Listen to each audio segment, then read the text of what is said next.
So when you got a portrait, like Pat's personal portraits, and you think, okay, well now, what is it that would attract people to look at this picture?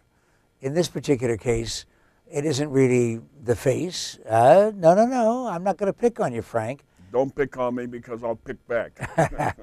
It's numbers, 176-54. 176 victories, 54 defeats. In how many years at ASU as a head football coach? I think I was there 26 or, let's see, about that. And that's why you got the statue at Kush Field. Yeah, I don't know about that stuff. Statue is there. The statue is attributed to the players. They made that statue possible. And everybody who has a statue knows that there's also pigeons, right? Yeah, but the pigeons, what's the word, defecate? Yes. Well, yeah, and we're on the internet, of course, so you could say almost anything, but it isn't necessary. No, okay, winning football coach with a statue on the campus, and you got fired. And it sounds like Joe Paterno. Well, the unfortunate thing about it is that the circumstances were completely different. I feel sorry for Joe. There's no question in my mind that they should have let him retire gracefully. And probably the best thing happened to him was him passing away, because he's not going to go through all this rhetoric that you media guys would want him to do. Scum of the earth. No, really. But no, it intrigues me. And I have great admiration for Joe, because I knew him when I was a high school football player in Western Pennsylvania. My high school coach, John Talchak and Steve Turbis, knew him real well when he was assistant for Rip Engel. And he used to come down and stop at Wimber. And Wimber's only about 80 miles from State College. So where you grew up? Yeah, where I grew up, right. And again, so I was always impressed with Joe. And then I got to know him over the years as a player coach and recruited back there.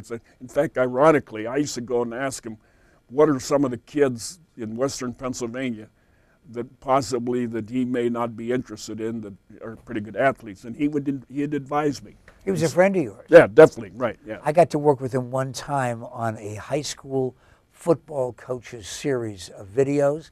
One of the most gracious people I've ever known in my life, filled with courtesy, the symbol of integrity, except he was part of the cover-up, Frank. He didn't go to the authorities when he found out about that monster Sandusky. Yeah, but let me say this. If you're close to he was, a Sandusky, or say somebody you're working with, do you want to admit that's happening? No, definitely not. And again, because of Joe's situation there with the other athletes, etc., there's no question in my mind. I don't think he personally covered up. I personally think that he thought it would just evaporate and go away. Would you have?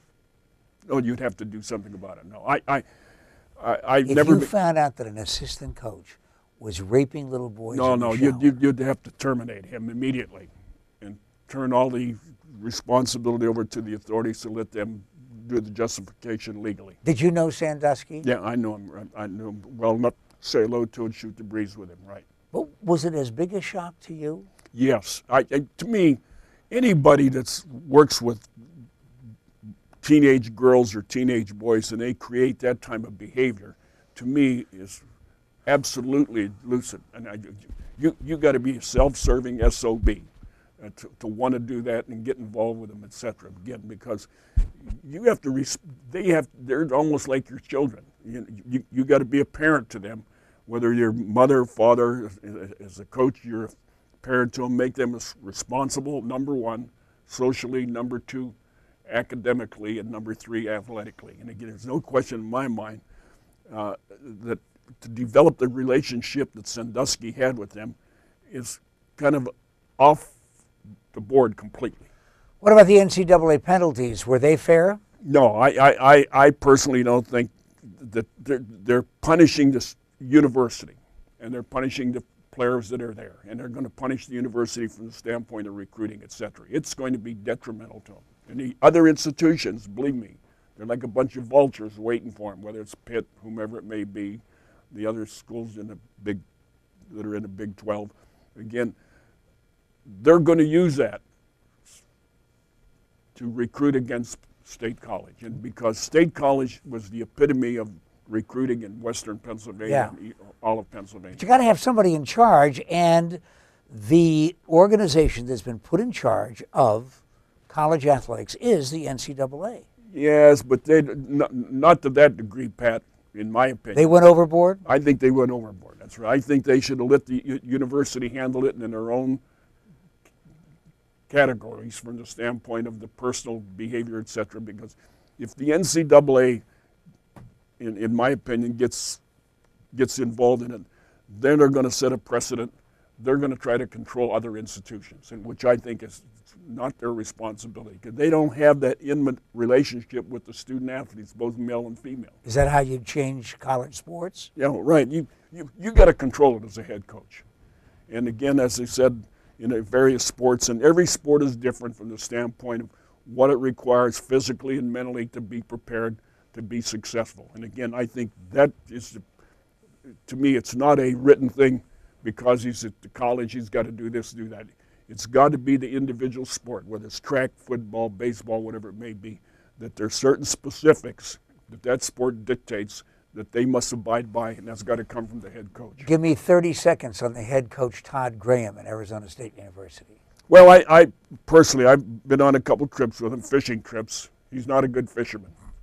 I think I hope he doesn't hear this, because we went down with and went on a fishing trip to Mexico, and I got to know him pretty well. He has the mental intensity. He knows what is going to be needed necessarily from the standpoint of, number one, social disciplines, number two, academic disciplines, and number three, football disciplines in that case. And I think, and a good example, when he booted number 7 off, what's his name? See how sharp you are. Yeah. Perfect. Yes. He's not perfect, he's perfect. And so We got to have you in. We got to have you in instead of Gatos doing poetry here, for crying out loud. Hey, you know who this is? You don't have to know that it's Frank Kush. You may have just moved here a little while ago. But from now on, as long as you're in Arizona, think of him as the coach. And you met him on KTAR.com. Pat's personal portrait for today.